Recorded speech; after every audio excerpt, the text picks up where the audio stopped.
السلام علیکم ورحمۃ اللہ وبرکاتہ۔ کعب بن عجرہ رضی اللہ عنہ کہتے ہیں کہ ایک مرتبہ نبی کریم صلی اللہ علیہ وسلم نے ارشاد فرمایا کہ ممبر کے قریب ہو جاؤ۔ ہم لوگ حاضر ہو گئے۔ جب حضور صلی اللہ علیہ وسلم نے ممبر کے پہلے درجے پر قدم مبارک رکھا تو فرمایا آمین۔ جب دوسرے پر قدم رکھا تو پھر فرمایا آمین۔ جب تیسرے پر قدم رکھا تو پھر فرمایا آمین۔ جب آپ صلی اللہ علیہ وسلم خطبے سے فارغ ہو کر نیچے اترے تو ہم نے عرض کیا کہ ہم نے آج آپ صلی اللہ علیہ وسلم سے ممبر پر چڑھتے ہوئے ایسی بات سنی جو پہلے کبھی نہیں سنی تھی۔ آپ صلی اللہ علیہ وسلم نے ارشاد فرمایا کہ اس وقت جبرائیل علیہ السلام میرے سامنے آئے تھے۔ جب پہلے درجے پر میں نے قدم رکھا تو انہوں نے کہا کہ ہلاک ہو جائے وہ شخص جس نے رمضان کا مبارک مہینہ پایا پھر بھی اس کی مغفرت نہ ہوئی۔ میں نے کہا آمین۔ پھر جب میں دوسرے درجے پر چڑھا تو انہوں نے کہا ہلاک ہو جائے وہ شخص جس کے سامنے آپ صلی اللہ علیہ وسلم کا ذکر مبارک ہو اور وہ درود نہ بھیجے۔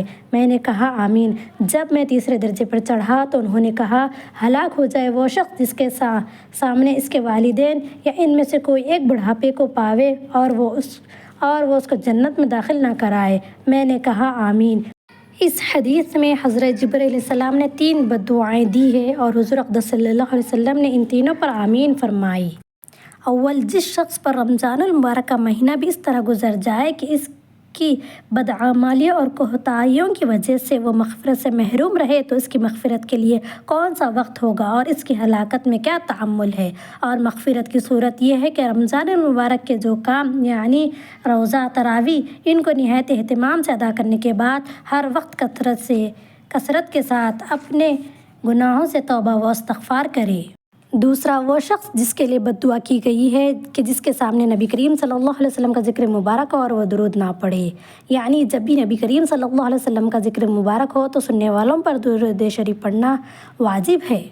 تیسرے، وہ شخص جس کے بوڑھے والدین میں سے دونوں یا ایک موجود ہو اور وہ ان کی اس قدر خدمت نہ کرے کہ جس کی وجہ سے جنت کا مستحق ہو جائے۔ رسول اللہ صلی اللہ علیہ وسلم نے فرمایا کہ جنت کے دروازوں میں سے بہترین دروازہ باپ ہے، تیرا جی چاہے اس کی حفاظت کر یا اس کو ضائع کر دے۔ ایک صحابی نے حضور صلی اللہ علیہ وسلم سے دریافت کیا کہ والدین کا کیا حق ہے؟ آپ صلی اللہ علیہ وسلم نے فرمایا کہ وہ تیری جنت ہے یا جہنم، یعنی ان کی رضا جنت ہے اور ناراضگی جہنم ہے۔ ایک حدیث میں آیا ہے کہ فرمانبردار بیٹے کی محبت اور شفقت سے ایک نگاہ والد کی طرف ایک مقبول حج کا ثواب رکھتی ہے، یعنی والدین کو ایک شفقت کی نگاہ سے دیکھنا ایک حج کا ثواب ہے۔ اور ایک حدیث میں آیا ہے کہ شرک کے سوا تمام گناہوں کو جس قدر دل چاہے اللہ معاف فرما دیتے ہیں مگر والدین کی نافرمانی کا مرنے سے قبل دنیا میں بھی وبال پہنچاتے ہیں۔